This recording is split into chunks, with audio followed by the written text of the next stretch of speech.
A gente conversa agora com o Gerson Camarote, lá em Brasília. Camarote, a gente acompanhou aí, né, essa votação e a Marina Francischini estava falando, inclusive, né, dessas manobras que foram feitas até o fim. O placar foi 48 votos recusando e 12 a favor.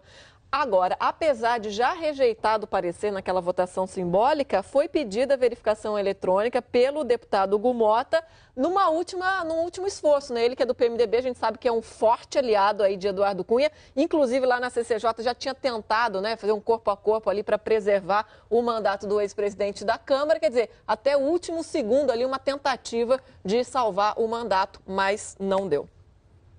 Pois é, até um erro estratégico. Você mostra aí que o grupo de Cunha está tão desesperado, Raquel, Luciano, que você já era claramente, ainda mais depois dessa eleição do Rodrigo Maia para a presidência da Câmara, a situação do Eduardo Cunha ficou muito adverso, o quadro político ficou muito adverso, o cenário em relação a ele. Então, do ponto de vista estratégico, pedir uma verificação de quórum foi um erro, porque explicitou que como ele está em minoria hoje e como a situação dele é extremamente crítica.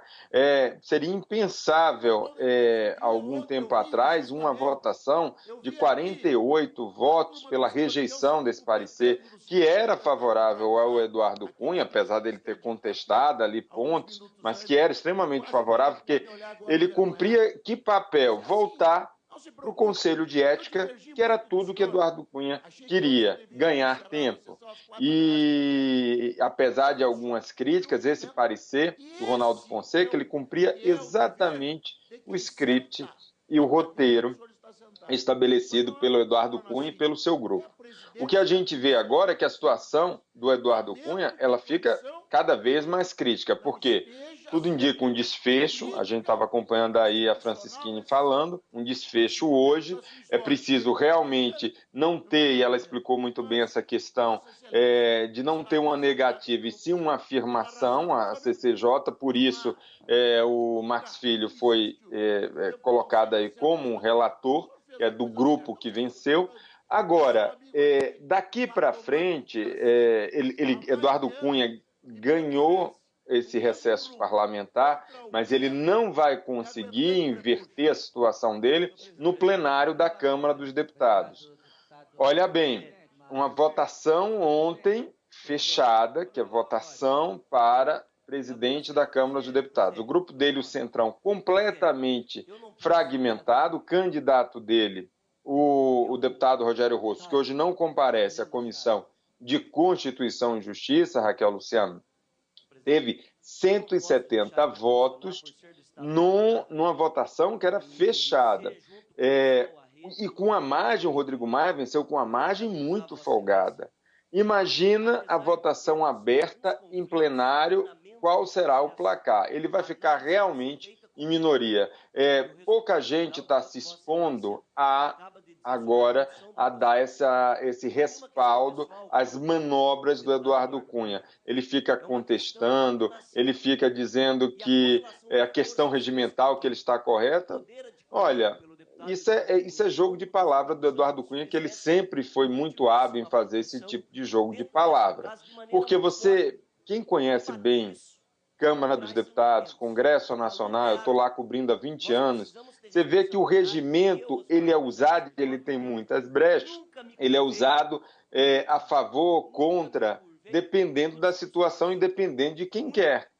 Então, assim, de quem pede, porque o regimento, ele sempre tem muitas brechas. E, de fato, você tem uma base jurídica, mas é um julgamento político. O julgamento jurídico do Eduardo Cunha será feito ou pelo Supremo Tribunal Federal, agora por uma turma, já que ele, por enquanto, ele ainda é deputado afastado, mas ele é deputado, ele não é mais presidente da Câmara dos Deputados, ou pelo juiz Sérgio Moro, ou pelo um juiz de primeira instância que esteja com o caso do deputado Eduardo Cunha. Então, a situação dele é muito dramática. E esse é um julgamento da Casa, da Câmara dos Deputados, ele é muito mais político, sim, do que jurídico. Então, isso mostra que ele realmente está muito isolado. Se ele conseguiu mudar e manobrar no Conselho de Ética, colocar pessoas e deputados aliados, e mesmo assim foi derrotado, se ele manobrou novamente na Comissão de Constituição e Justiça e colocou pessoas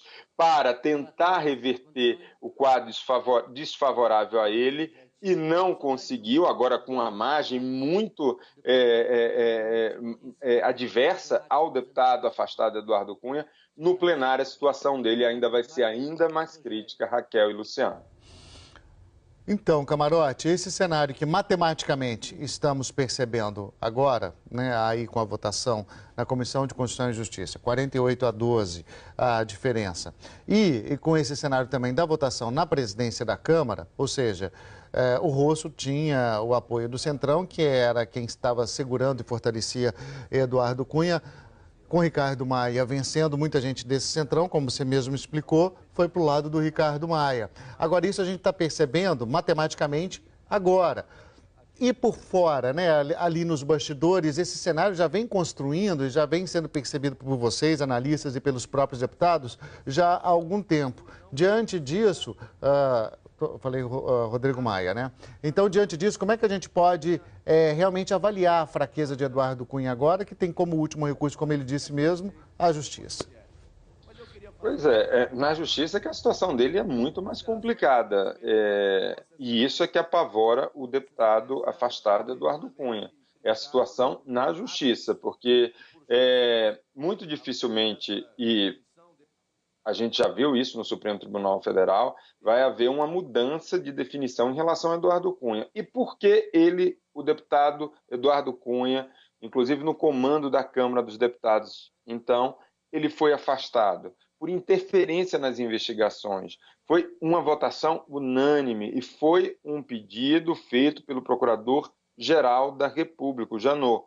Então, a situação dele, se já está extremamente difícil na Câmara dos Deputados, onde ele tem esse poder de pressão, onde ele tem esse poder de intimidação, vamos lembrar, a Francisquini estava lembrando agora há pouco que essa semana ele estava falando do efeito Orloff, né?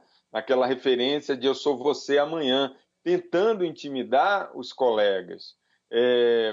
O Eduardo Cunha, ele, de fato, ele tinha um candidato nesta disputa pelo comando da Câmara dos Deputados, que era o deputado Rogério Rosso. Ele articulou, mas o Centrão, é tão sintomático, Luciano, Raquel, essa questão da fragmentação do Centrão, associada, essa fragmentação, ao esvaziamento do poder do Eduardo Cunha. Ele, é interessante a gente colocar aqui, muitos deputados, nesses últimos meses, eles já estavam, Luciano, muito incomodados em receber telefonemas do Eduardo Cunha, aconselhavam ele a renunciar, o Eduardo Cunha resistiu muito.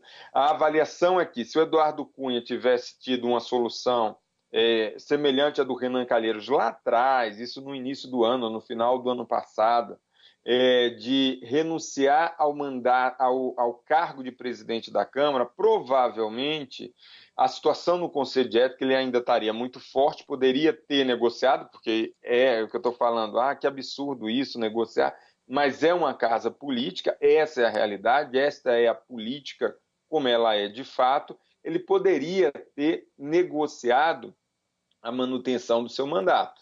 Agora, o que a gente vê em todo esse momento foram meses e meses e meses de manobra, meses e meses de troca de pessoas na comissão, no Conselho de Ética, e toda a forma de tentar empurrar com a barriga e segurar, algo que a gente nunca viu tantos meses, você tem um prazo ali de processo de cassação de 3 meses, e tantos meses esse processo aí correndo, ele manobrando no comando da Câmara dos Deputados.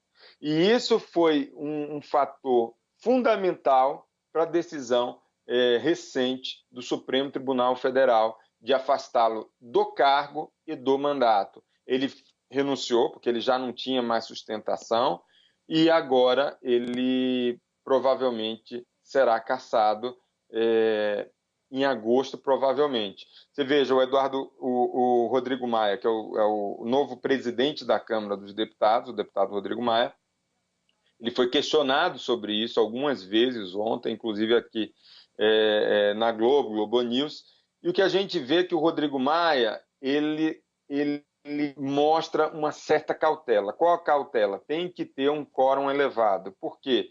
Porque ele não quer ser responsabilizado, ele tem que ter essa garantia de que vai ser um julgamento pleno pelo plenário da Câmara dos Deputados, para não ser acusado de favorecer um lado e nenhum outro. É lógico que quanto maior a presença, prejudica Eduardo Cunha. E por que isso é importante a gente falar aqui na Globo News?